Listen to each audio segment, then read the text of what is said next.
ঠাকুর শ্রী শ্রী রামকৃষ্ণদেবের সঙ্গে স্বামীজির সাক্ষাৎকার পর্বের আলোচনার আজকে পঞ্চম পর্বের আলোচনা। দুঃখ কষ্ট, আর্থিক অনটন, প্রলোভন, লোকের অবিশ্বাস প্রভৃতির আঘাত যখন বাহিরের চারিদিক হইতে তাহাকে চূর্ণ করিয়া ফেলিতে চাহিতেছে, নিজের অন্তরেও যখন নাস্তিক্য বুদ্ধি বারবার ভীষণ আঘাত হানিতেছে, দেখা যায় সেই দারুণ দুঃসময়েও এই নির্ভীক দুর্দমনীয় বীর সত্যান্বেষী দৃষ্টির লক্ষ্যে স্থির রাখিয়া অটল পদক্ষেপে আগাইয়া চলিয়াছেন। দ্বিধা হয়ে বাধা হতেছে ভিন্ন, পিছে পড়ে থাকে চরণ চিহ্ন। তিনি বলিয়াছেন যে এই সময় নাস্তিকতার ভাব মনে জাগিলেই তাহার জীবনে ইতিমধ্যে যেসব অদ্ভুত অনুভূতি লাভ হইয়াছিল সেগুলির স্মৃতি উজ্জ্বল হইয়া উঠিত এবং ভাবিতেন ঈশ্বর নিশ্চয়ই আছেন এবং তাহাকে লাভ করিবার পথও নিশ্চয়ই আছে। দুঃখ কষ্ট জীবনে যতই আসুক না কেন, সেই পথ খুঁজিয়া বাহির করিতেই হইবে। সংসারের দারিদ্র্য, দুঃখ কষ্ট, হৃদয়হীনতা প্রভৃতির সহিত এই ঘনিষ্ঠ পরিচয় তাহার হৃদয়ে দুস্থ মানুষের প্রতি ভালোবাসাকে গভীরতর করিয়া তুলিয়াছিল। সংসারে সকলে যখন তাহাকে অবিশ্বাস করিতেছে, সেই সময় একমাত্র ঠাকুর শ্রী শ্রী রামকৃষ্ণদেব তাহার উপর বিশ্বাস ও ভালোবাসা অটুট রাখিয়াছিলেন। নরেন্দ্রনাথ বলিয়াছিলেন, ভাবিলাম ঠাকুরও হয়তো ইহাদের মুখে শুনিয়া ঐরূপ বিশ্বাস করিবেন। ঐরূপ ভাবিবা মাত্র আবার দারুণ অভিমানে অন্তর পূর্ণ হইল। স্থির করিলাম, তা করুন। মানুষের ভালো মন্দ মতামতের যখন এতই অল্প মূল্য, তখন তাহাতে কি এসে যায়? পরে শুনিয়া স্তম্ভিত হইলাম। ঠাকুর তাহাদের মুখে ওই সকল কথা শুনিয়া প্রথমে হা না কিছুই বলেন নেই। পরে যখন বলিয়াছিল, মহাশয়, নরেন্দ্রের এমন হইবে একথা স্বপ্নেরও অগোচর, তখন বিষম উত্তেজিত হইয়া তিনি তাহাকে বলিয়াছিলেন, চুপ কর, মা বলিয়াছেন সে কখনো ঐরূপ হইতে পারে না, আর কখনো আমাকে এই সব কথা বলিলে তোদের মুখ দেখিতে পারিব না। এই কালে আস্তিক্য বুদ্ধি একেবারে লুপ্ত না হইলেও নরেন্দ্রনাথের মনে অশান্তির ঝড় বহিয়াই চলিল। একদিন অনাহারে সকাল হইতে সন্ধ্যা পর্যন্ত চাকুরির সন্ধানে ঘুরিয়া ক্লান্ত দেহে অবসন্ন মনে সন্ধ্যার দিকে রাস্তার ধারে একটি রোয়াকের ওপর শুইয়া পড়িয়াছেন।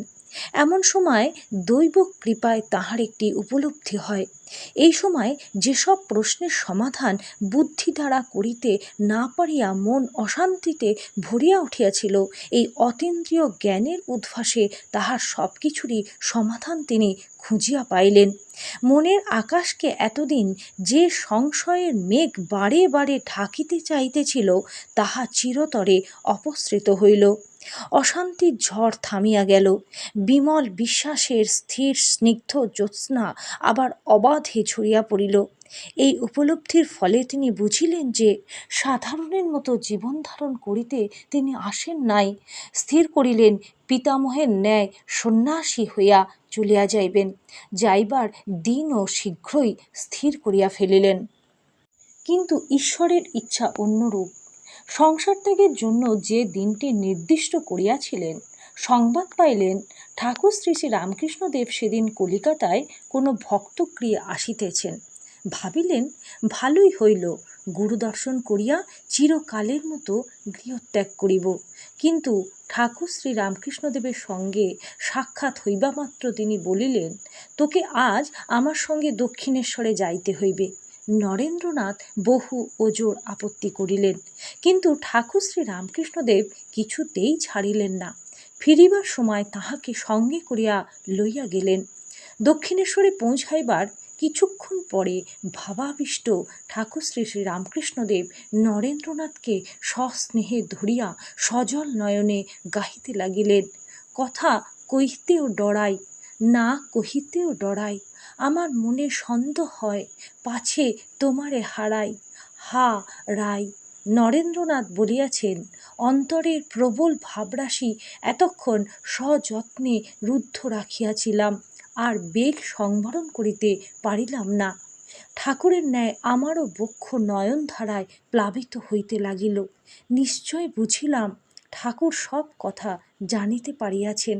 পরে রাত্রে তাহাকে একাকী কাছে ডাকিয়া ঠাকুর শ্রী শ্রী রামকৃষ্ণদেব বলিলেন, জানি আমি তুমি মার কাজের জন্য আসিয়াছ, সংসারে কখনোই থাকিতে পারিবে না, কিন্তু আমি যতদিন আছি আমার জন্য থাকো। ভালোবাসার শক্তির কাছে অজেয় কিছুই নাই। নরেন্দ্রনাথ ঠাকুর শ্রী শ্রী রামকৃষ্ণের কথায় সম্মত না হইয়া পারিলেন না এবং ফিরিয়া আসিয়া পূর্ববৎ চাকুরীর সন্ধান করিতে লাগিলেন। কিন্তু সংসার চালনার পক্ষে যথেষ্ট হয় এরূপ কোনো স্থায়ী আয়ের ব্যবস্থা হইল না।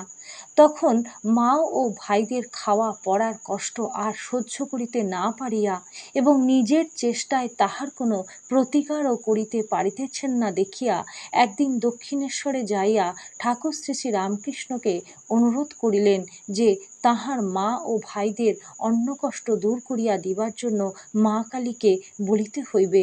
বারংবার অনুরোধের পর ঠাকুর শ্রী শ্রী রামকৃষ্ণদেব বলিলেন, আচ্ছা আজ মঙ্গলবার, আমি বলছি আজ রাত্রে কালীঘরে গিয়ে মাকে প্রণাম করে তুই যা চাইবি মা তোকে তাই দেবেন। শুনিয়া নরেন্দ্রনাথের দৃঢ় বিশ্বাস হইল। ঠাকুর শ্রী শ্রী রামকৃষ্ণদেব যখন বলিলেন তখন মায়ের কাছে প্রার্থনা করলেই সব দুঃখের অবসান হইবে। সন্ধ্যার কিছু পরে মায়ের চিন্তায় তন্ময় নরেন্দ্রনাথ মন্দিরে যাইয়া সত্য সত্যই চিন্ময়ী জীবন্ত মাকে দেখিতে পাইলেন। আর কোনো কথা মনে জাগিল না। ভক্তিপ্রেমে বিহ্বল হইয়া বারবার মায়ের চরণে প্রণাম করিয়া প্রার্থনা করিলেন, মা বিবেক দাও, বৈরাগ্য দাও, জ্ঞান দাও, ভক্তি দাও, যাহাতে তোমার অবাধ দর্শন নিত্য লাভ করিতে পারি, এরূপ করিয়া দাও। আনন্দে ভরপুর হইয়া ফিরিয়া আসিলে ঠাকুর শ্রী শ্রী রামকৃষ্ণদেব জিজ্ঞাসা করিলেন, মাকে যাহা বলিবার তাহা বলা হইয়াছে কিনা? নরেন্দ্রনাথ চমকিত হইয়া বলিলেন, না মহাশয়, ভুলিয়া গিয়াছি। ঠাকুর শ্রী শ্রী রামকৃষ্ণদেব আবার তাহাকে পাঠাইলেন, আবার ভুল হইল। ঠাকুর শ্রী শ্রী রামকৃষ্ণদেব তৃতীয়বার তাহাকে পাঠাইলেন এবং নিজেকে একটু সামলাইয়া কোনো রূপে মার কাছে দুঃখ কষ্ট দূর করিবার জন্য প্রার্থনা করিতে বলিয়া দিলেন।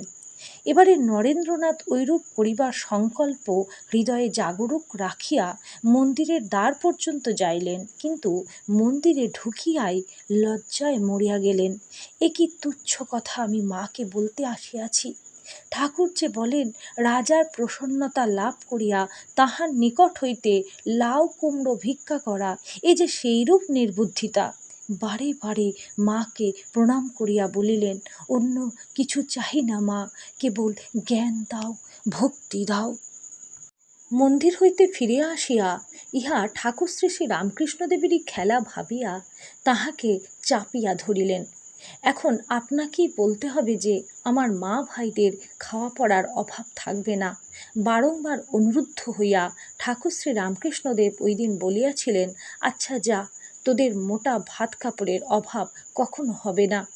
এই ঘটনায় নরেন্দ্রনাথের চিন্তা জগতে যুগান্তর আসিল, জীবনের নূতন অধ্যায় শুরু হইল। এই দিনই তিনি স্থির বুঝিলেন আধ্যাত্মিক সত্যলাভের পথে বুদ্ধির শক্তি কত সীমায়িত, কত অকিঞ্চিতকর।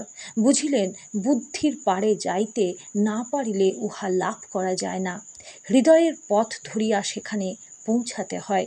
পবিত্র শুদ্ধ হৃদয়েই সে সত্য উদ্ভাসিত হয়।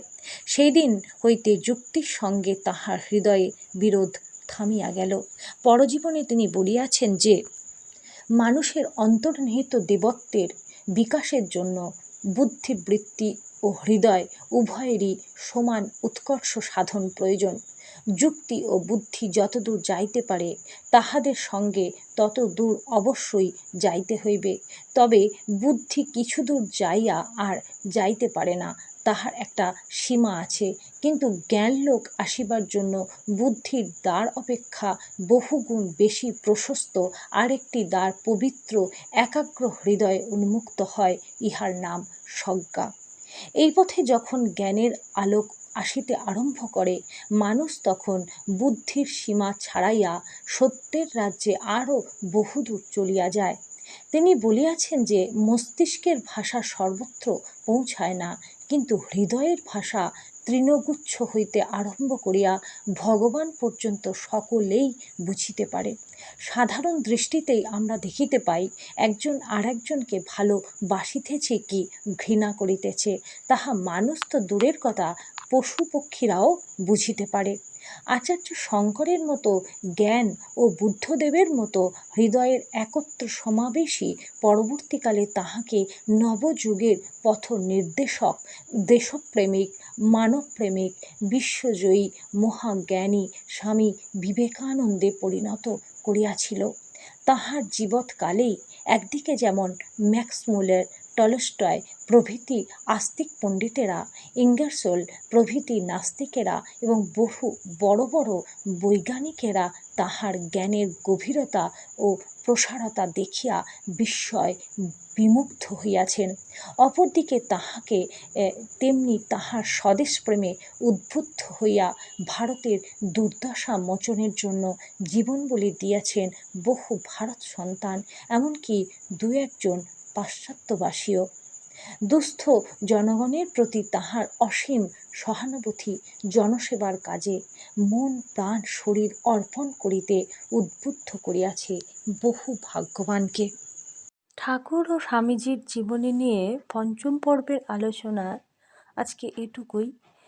পরবর্তী পর্ব নিয়ে আসবো খুব শীঘ্রই। সকলে খুব ভালো থাকবেন, সুস্থ থাকবেন, সকলের মঙ্গল কামনা করি।